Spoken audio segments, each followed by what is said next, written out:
So if you're new here, my name is Kyra and I had a breast reduction on December 13th, 2019. And this is just going to be an 8 weeks update, basically 2 months.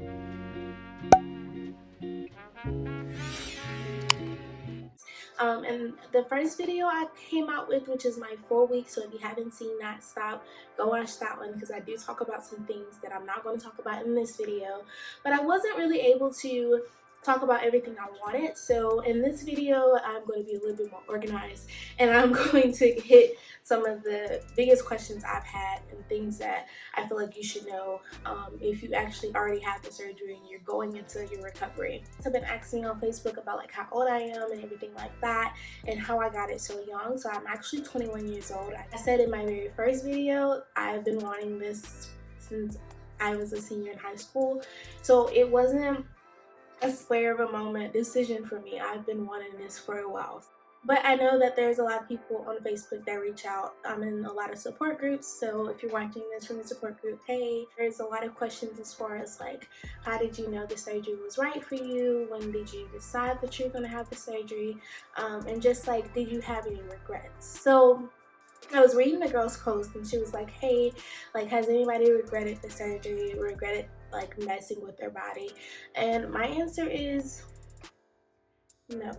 So I feel like a lot of people actually might feel like this. So I'm just gonna go ahead and out and say it. When I had big breasts, I was just like, God made me this way. He wouldn't have made me this way if I wasn't able to handle it. I love my big breasts, but they became a medical issue and like they had to go, and I feel like God wouldn't have gave us the doctors and the resources to be able to do it if it wasn't an option. So yes, there are times where I'm just like, what if that's how I was supposed to live?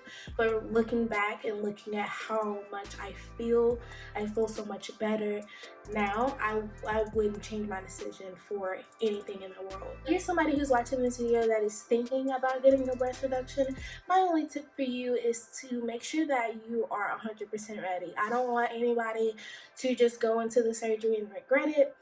Make sure it is what you want.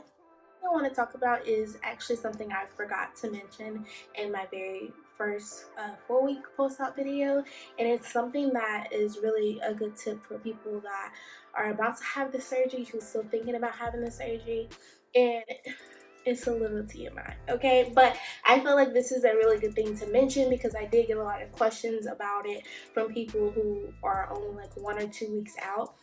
For the very first week, you're on narcotics, and usually it depends on your surgeon, but usually they prescribe you a narcotic.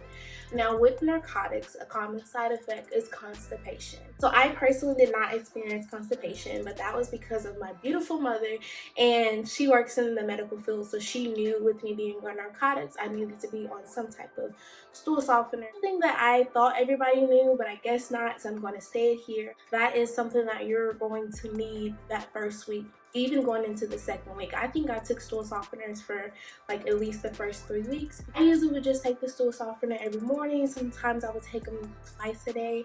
It just depended on how I was feeling and if I was going. So constipation is a thing, it's real, it might happen. Thing I'm going to talk about is sleeping. Sleeping for me at 8 weeks out has gotten like 10 times better than when it was the very first week or second week. I'm still sleeping with the pillow with the back and the arms that come on the side, and I was going to invest in a neck pillow or a travel pillow as they call it, and I heard that it was really good to invest in those. I wish I had it that very first week. That second week, I feel like it would have made my life a lot more comfortable, but I didn't. And by the time I actually started seeing people saying, oh, this is good to use, I was kind of over that phase where I needed it. I know in my last video I mentioned that I was still sleeping on the couch, so I am sleeping back in my bed now. And I know this is probably something that I'm not supposed to do, but you guys know that I like to sleep on my side, and so I still kind of in bed kind of just turn to one side, turn to the other side. I'm not fully on them, but like laying back coffin style is very, very uncomfortable, so I kind of do like a little side twist and make sure that I still have pillows on both sides whenever I go to sleep, and I'm kind of comfortable. Now, my sleeping routine is another story. Sleeping routine is completely off, and I know it's basically because those 3 weeks that I was out for my surgery, I was sleeping whenever, I was waking up whenever, I was sleeping whenever, so I didn't have a schedule. So now that I have to get up at 6:30 in the morning, I am not coming home until like 4 or 5 and then leaving back out for work. It's not really an option for me to just take a nap like I was during surgery. Next thing I'm going to talk about is itching. Oh my goodness. Okay, so I didn't start itching until about the second week, closer to the third week, but oh my gosh, I've never itched this bad. But I have found a few things that help, but not many. So if you had the breast reduction and you found something that helped with the itching, let me know, because it's terrible. Like, I'd be in class and I'd just be like scratching. It's Get prepared for that. So the first thing that I found was a vitamin E oil. So I actually started taking vitamin E pills before my surgery, and I'm still currently taking them. So that's just something that your surgeon might tell you to do, that you can do, but it just helps with the healing. Also been putting the oil on every single night, and I've learned that that helps with the itching a lot. Just the oil that I use, it's just the vitamin E oil. It's the 25,000 I use, and it is Spring Valley kind. I got this from Walmart, this size, and they have a small size which is a 12,000. To me, it didn't really make a difference. I used the 12,000 right when I got my surgery, and then when I ran out of that one, I ended up getting this one, and I honestly got it just because it was in a bigger bottle, because I use it a lot. Like, you guys can tell, I just got this a few days ago, and it's already like like, this is how much it is. And so whenever I get out the shower, I just kind of just rub it everywhere. Another thing that I've tried is actually Benadryl Cream. I haven't used it recently, but that is definitely something that I use. Also, here is another cream that I have found to help a lot with the itching.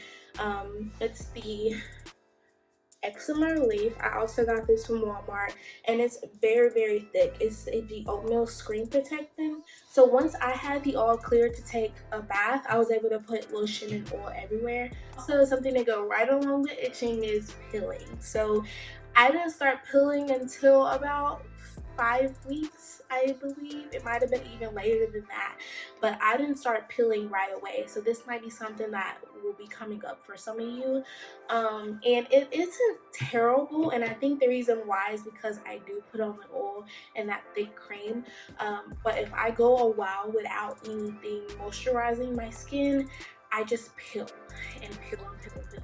So if I go a whole day without putting or reapplying oil, I would just take my bra off and it would just be like slush of skin. And I know that it sounds disgusting, but it's actually a really good sign that you are healing. So the last thing I want to talk about is something that I recently started, and that's working out. Who was asking me about like my body shape and how it reflected before and after surgery. So I have a pudge, I have a stomach, it's there, I'm not denying it, and I had it before and I still have it after. So it's also something that I believe that is totally perspective. You know, before, my breast basically covered 70% of my stomach, so it didn't even look like I had a stomach. Now I have like this sense of a bigger stomach, but it's not. It's the same exact stomach.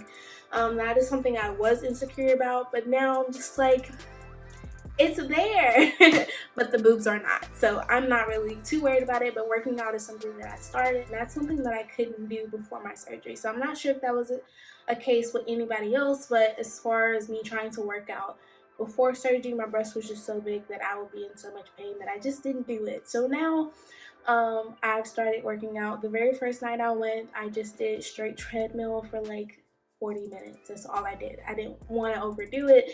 I didn't want to just go in there and just start doing legs and arms. Take it slow. I do think it's a good idea to just get out there and start being active a little bit, just not too soon. I didn't start until the middle of my 6 weeks, and since then I've only been like 4 times. So I'm not just like jumping right back into it, especially because I was not super active at all before my surgery.